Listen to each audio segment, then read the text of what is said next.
Hello, my name is Chris Gorse. We're here with John Sturges today to look at this plastic curb that we've had dropped off with us. It's a curb that's produced what's called Easy Curb, and we've been asked to just have a look at it to see what we think of it, and then start to run some tests.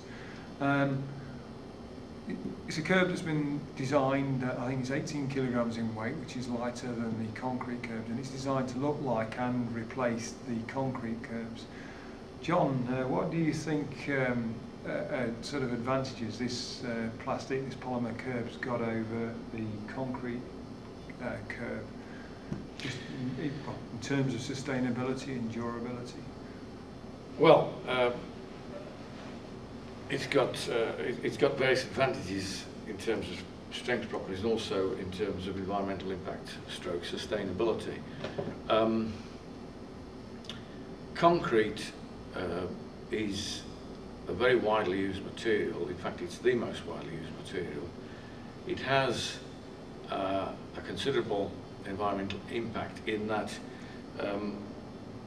we use cement, and when you calcine limestone to make cement, you produce a double CO2 burden. You produce the CO2 burning fuel in the kiln to heat it up, and then when you heat it up and you calcine it, the limestone loses carbon dioxide, which is given off in addition to the fuel burden. So if you think that there's about 2.5 billion tonnes of concrete made at the moment, if you calcine 100 tonnes of limestone, you produce about 56 tonnes of lime and 44 tonnes of CO2. So 2.5 billion tonnes of concrete represents a considerable extra CO2 burden in this world where we've got global warming. The other things about concrete are it's heavy. It's also a very low fracture toughness material. It has no ductility or impact strength really. So these curbs can be damaged in the building operations. So the plastics have the advantage of being lighter and easier to handle. They have the advantage that you're not consuming raw materials to make the cement and produce a lot of CO2. They have the advantage that you are in fact recycling materials which are used in large amounts. They tell us that nearly 300,000 tonnes of plastic bottles were collected in the UK a couple of years ago. So that represents a considerable resource for manufacturing these things. You can't make this kind of product unless you've got a very good waste stream for the input, the feedstock for your process. So recycling used materials is excellent. From an environmental point of view, it's excellent because you're using up a material that otherwise would perhaps go to landfill, and so it's really a double saving. I think as far as I'm told, these are 100% recycled, made from plastic bottles, which is the high density polyethylene, and then from nappies, polypropylene.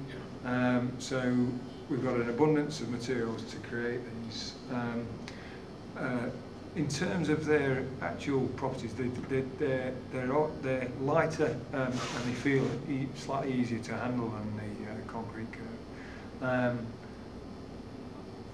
Looking at some of the material on the website, I did see something that in somewhere where they'd used these curbs, it suggested that they'd broken. When I looked at the material, it was actually that the concrete beds and the haunching they were laid on weren't laid very well. So I did take one of these outside and I threw it around a bit, and I know that's not a scientific test, but it did seem to survive fairly well. What sort of properties from the polymer will this curb possibly have that the concrete curb wouldn't? Well, ordinary concrete has no tensile strength to talk of. Ordinary concrete has very low fracture toughness. Now, polymers all have tensile strength, and they have much more higher fracture toughness, which means that fracture toughness is a way of measuring what happens if they're subject to impact. Yeah. If you strike a sharp impact of something made of concrete, it'll break, it'll just fracture. Whereas many plastics, if you hit them, they will absorb the energy, they'll deform, they'll bend, but they won't break. So that's why these things, I think, have got a lot going for them.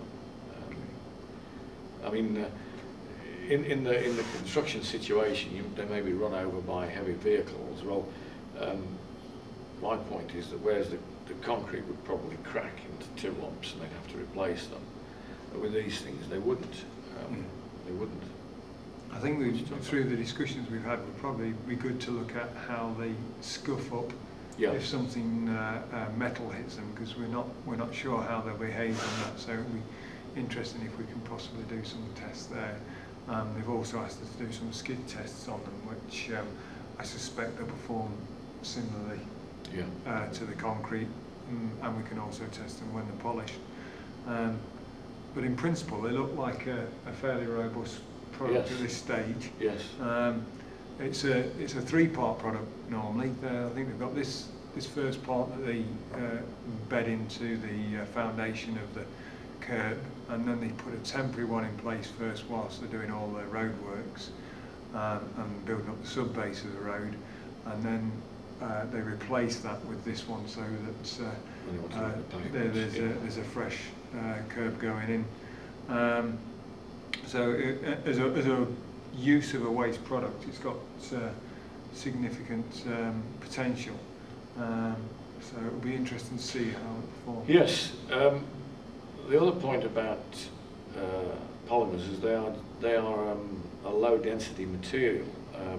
Now that means that the large scale use of plastics is really a post World War II phenomenon.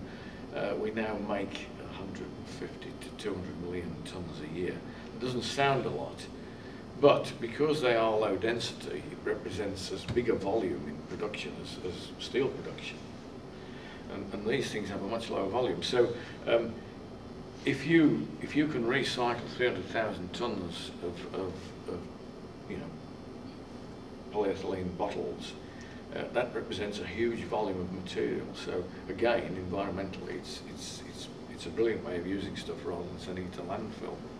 But yes, I should imagine in use scuffing by well, I suppose rollers and things like snow ploughs might gouge the surface, but again, whereas with the concrete you'd have a Hertzian stress build-up which would lead to fracture. With this, I guess that they'd resist fracture. We'd need to test that in the lab, but it's essentially a much tougher material. Will absorb energy rather than snapping. Yeah. No, that's the impression I got. Anyway, it'll be interesting to see how it holds up when we look at it under some of the tests that we're going to run. Yeah. The only other thing is thermal expansion. Oh, sorry. Yeah.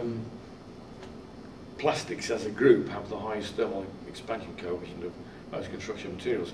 But again, with good practice and making a bit of an allowance for expansion, I don't see why that should necessarily be a problem. So all in all, you've got a product with an awful lot going for it from a technical point of view and also an environmental point of view, I would say. What about ultraviolet light degrading it? Yeah, that is that's another weakness that plastics have, because they're derived from hydrocarbons and which have to be susceptible to UV to form the photochemical reactions that occur in living matter, which is hydrocarbons. The effect of energetic UV radiation is to cause scission of the carbon chains in this stuff. But again, as it's a massive section rather than thinner sections you get in window frames, I would expect the service life to be pretty good, because you've got a fairly hefty section. Yeah. So if you can get a window frame to last 25 or 40 years, then I don't see why these things shouldn't have a similar sort of easily a similar lifespan. So again, it has a great deal going for it. I think as well, because it's plastic or polymer based, presumably it can recycle again. Yes, the firm assured us that when they recycle these, they didn't need to heat them to particularly high temperatures to mould them into these sections. That's a good point in favour, and in principle, these could be recycled again.